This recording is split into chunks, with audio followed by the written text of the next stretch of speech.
In experiment 11, we showed that some liquids are heavier or more dense than others. Let's build on this concept by asking this fundamental question about water, and that is cold water heavier than hot water?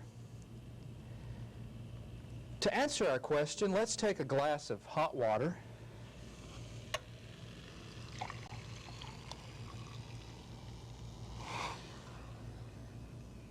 and we're going to add an ice cube to our hot water.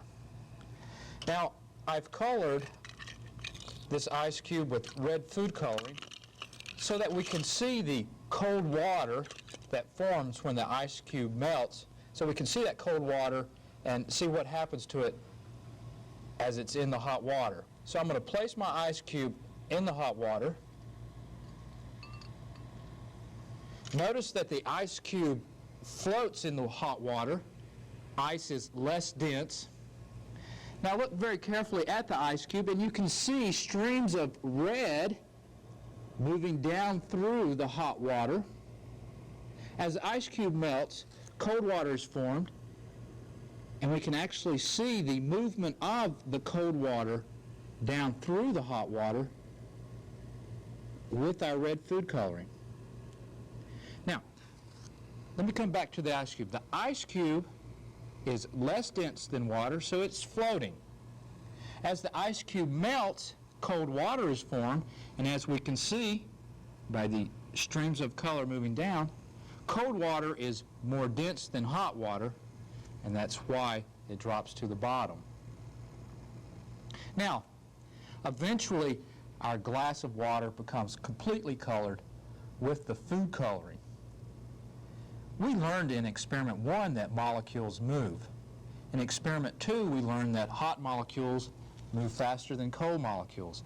So eventually, all of our molecules in our glass of water start to move, and eventually they move throughout our complete collection of water molecules in our glass.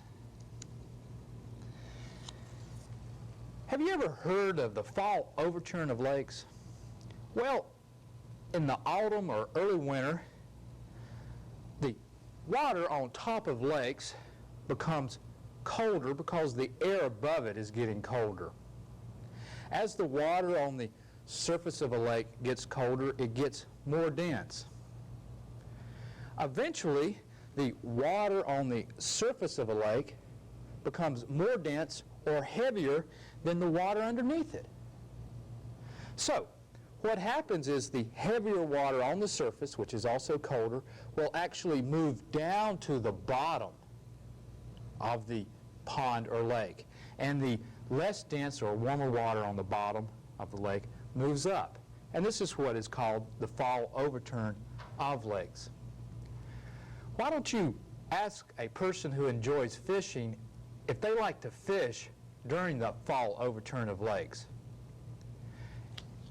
They'll probably say yes, because when we have this turning over of water in a lake, nutrients on the bottom of the lake are stirred up. And fish usually feed more actively when the water is filled with these nutrients.